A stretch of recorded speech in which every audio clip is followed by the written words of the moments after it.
Yeah, blow the whistle. We kick off this edition of the SportsMax Zone with football. We are 4 days away from the start of the CONCACAF Gold Cup, with Jamaica's Reggae Boyz set to battle hosts United States in the tournament opener at Soldier Field in Chicago on Saturday. Let's remind you of the teams in Group A of that tournament. Jamaica, the United States of America, there's Trinidad and Tobago as well, and we'll either have French Guiana or St. Kitts and Nevis, who will battle in the final round of qualifying today. Now, Coach Hamiel Grimson announced a 23-man squad on Monday. Here's a reminder: the goalkeepers, Andre Blake in his 5th Gold Cup campaign, while getting ready for his 5th Gold Cup campaign, Jamali Waite and Boyce Clark.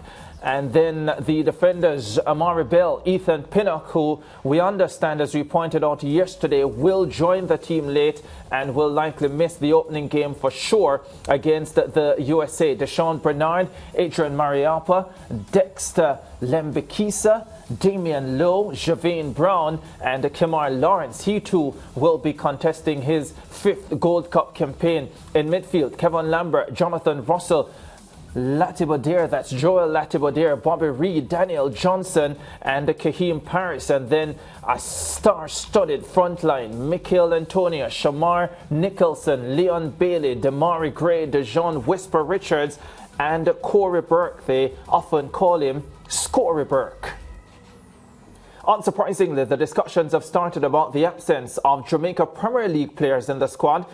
Let's take you back to March, when Coach Hal Grimson selected a number of local players for 2 friendlies against Trinidad and Tobago, but there's not been much representation since. Mount Pleasant midfielder Demaria Phillips is the only JPL player who got significant minutes in pre-Gold Cup friendlies against Qatar and Jordan. So what should be made of the absence of JPL players from the Gold Cup squad? Joining us to discuss is football coach Andrew Price, a man who also coaches in the Jamaica Premier League and at the schoolboy football level as well. Coach Price, good afternoon and welcome to the SportsMax Zone. How are you doing today? Not too bad. Thanks for having me, gentlemen. It is an absolute pleasure to have you. How do you read this situation? No Jamaica Premier League players in the Gold Cup squad. Has this caught you by surprise? Yes, it has caught me by surprise. I would not look at least 1 or 2 players that I think should have been in the squad, and it's unfortunate. But at the end of the day, coach has to make his decisions, and he has made the choices that he has made, and he believes that this is the best 23 that will do the job at the Gold Cup. Who are the players that you suspect should have been in this 23-man squad? Well, I believe we have 2 proven goal scorers in the Premier League after a 9-month season. Trevante Stewart and Colin Anderson. I believe they are both banging at the door, and I believe that if Dujuan Richards could have been included in the team, I believe that one of them should have been included in the team. They are actually playing day in, day out during the Jamaica Premier League season. Dujuan is not as active. He's not playing professionally anywhere or semi-professionally anywhere. So I would have given one of them the nod over him. But as usual, the coach is looking at long-term vision, and he believes that Dujuan, even as a youngster, should be in the squad, and he has decided to carry him. But I think one of those 2 players should feel very much undone that they were not included in the Gold Cup squad. Yeah, I wanted to have a look at the Dujuan Richards, and we'll hear more from Coach Hal Grimson later in the show about why he would have taken Dujuan Richards. I mean, clearly there is a lot of potential there for the youngster. Coach Hal Grimson clearly believes in his talent and what he can potentially do for the Reggae Boyz. So I'm thinking, though, wouldn't you want to give this super talented 17-year-old, 18-year-old the type of exposure that he is likely to get at the Gold Cup, even if he doesn't play? Oh, yes, definitely. I mean, the exposure is always good, But I'm just looking at the numbers, and I'm just saying, for a tournament of this nature, though you have a healthy attacking lineup. I believe that one of the local players should have been rewarded for the work that they have done over the entire season.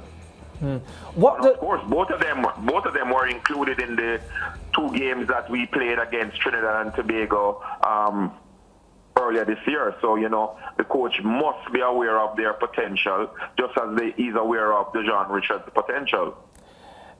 Yeah, and the fact that he is aware of their potential and did not select them or any other player from the Jamaica Premier League, what does it say, if anything, about the level of the local competition? It means that we as local players and local coaches have to continue working harder to get our players up to scratch.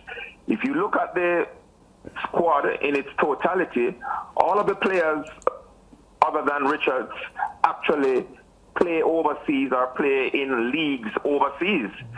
So what we're going to have to do is get those players exposed during the JPL season so they can get contracts, so that they can continue to expose themselves and get themselves up to speed where they can compete with the individuals who are currently playing in leagues all across Europe and the United States.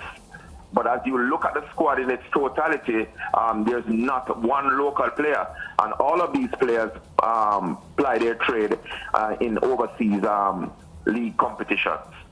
Yeah, Andrew, you did point out a couple of minutes ago that the coach, it's his job to select the players that he wants.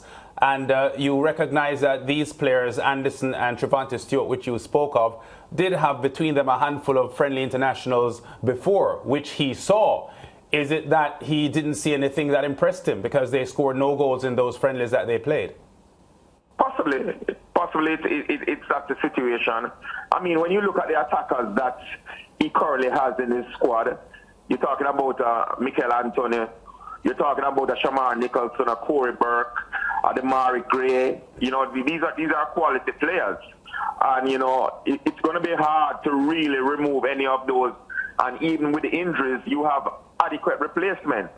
So it just means that we have to continue working harder in the Jamaica Premier League and continue working on these players, hoping that we can get exposure for them overseas so they can land contracts where they can continue to develop their game and continue to play well and can impress the coach. The coach is relying, based on the squad that I've seen, a lot of experience and people who have played at the professional level at a high level.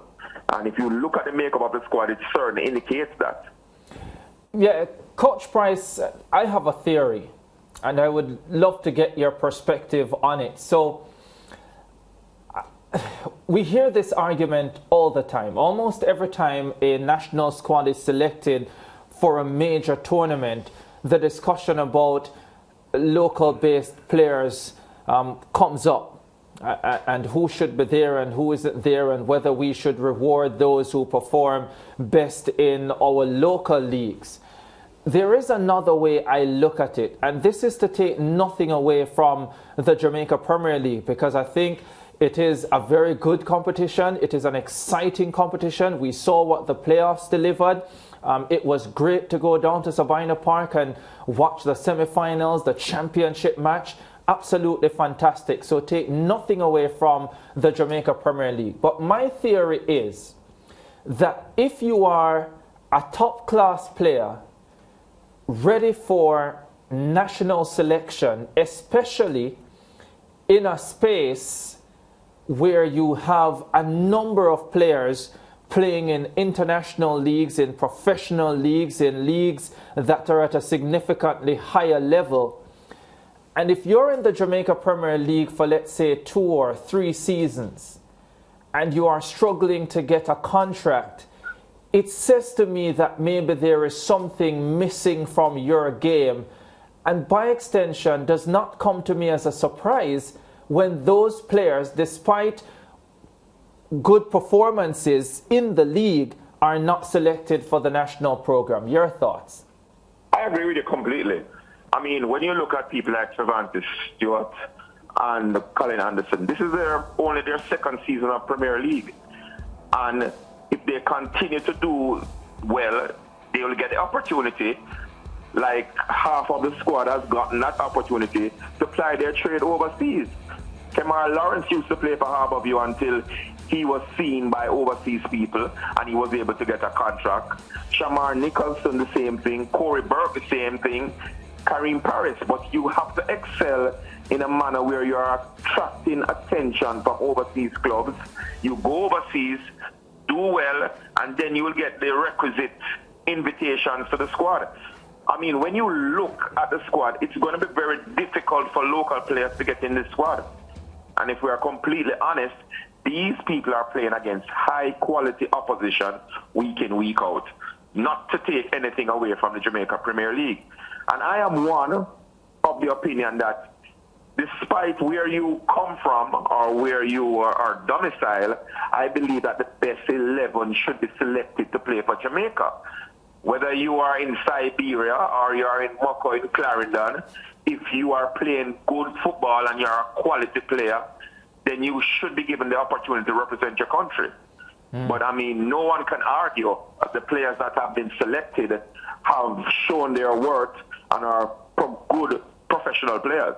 Yeah. All right, hold it there, Andrew Price. We're going to take a break on the SportsMax Zone, and when we return, we're going to be talking more about the Reggae Boyz, specifically, though, the exclusion of Ravel Morrison from the squad. There were some questions at yesterday's press conference. Coach Emerald Grimson was quite ready to answer, though.